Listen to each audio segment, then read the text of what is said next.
So now, welcome back again sa our channel, sa Salipawpaw TV Official. So, ang ating content ngayon ay ang generator, kung how to maintenance, cleaning, and how to start.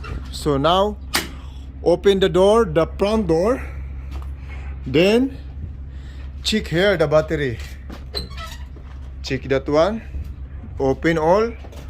Then, first thing you do is to check the engine oil.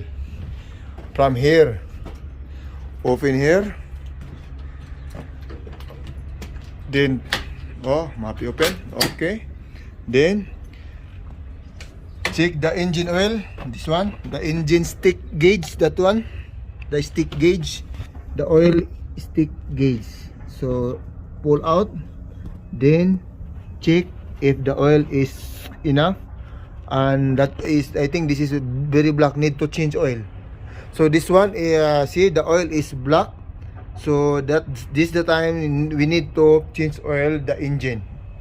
So change oil. We will replace a new oil, new engine oil.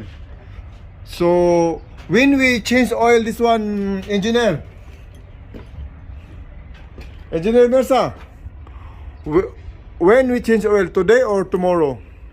Tomorrow. So we will change oil this one tomorrow. Okay, so return it. The stick gauge measurer. Okay, so now again check. So the oil is something black, so we need to replace the oil, a new engine oil. So close the door. And here, you see here, engineer. So here, check the water coolant for the generator. This is the maximum level, so this is okay and enough. No need to refill. And here the diesel fuel. The diesel fuel is near in the full tank, so it's okay. So this is the opening for if you want to refill the fuel, the diesel fuel. So now, here, we proceed here, press the home, select engine data, arrow down, then press OK. After press OK, press manual, then start. So, what happened? Why not start? Because the battery is 12.6. The battery is low. And fail to crank, so there is a loose contact inside the IC.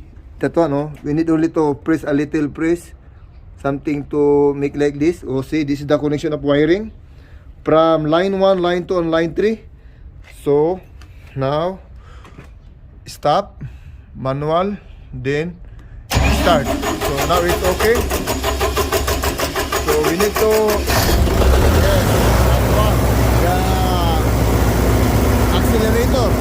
Need to press the accelerator, and we will close this one. So we will close both. Then return this one key here. This is the key. Okay. So now the generator is in good performance. The engine is good sound. So the current maintaining must be 1,860 RPM. Should be 1,800 level. That is the level of the engine speed, must be 1,800 RPM. So now, if the engine speed is maintaining in 1,800 RPM, so we can now turn on the electricity supply. So now we can turn on now. Okay, so the electricity supply will distribute into there, goes to this service panel. Then the service panel is containing inside the circuit breaker. So the circuit breaker, there is a label, so that if you want to trigger the electricity, you know where is the location of the electricity. So this is the circuit breaker, composed of circuit breaker, this line is to the store area, and this circuit breaker is to the office area, and here is the another area, and this is for the workshop. So engineer, why this one is on, this one off? This is off. Okay. So this is the main switch, on off, and now that is on. So that is the compose. And the electricity supply, here the connection, and this is from the input, and this is the output. And the distribution of the current is going there to the cabin room. And that is the workshop, and this is the warehouse. So now we will close the service panel. Close the service panel. We need to close this one for safety purposes. So this is very hard to close. We need to close. Aywa. Now close, huh? Why very hard? Okay. So now it's okay. The running of the engine is good condition. So this is the how to maintain the power generator. This brand is a power.cummins.com. That is the brand of generator, and this generator is made in India. And the cost price in Saudi Riyal is 60,000 Saudi Riyal, and this is a diesel fuel power generator. So thank you for watching.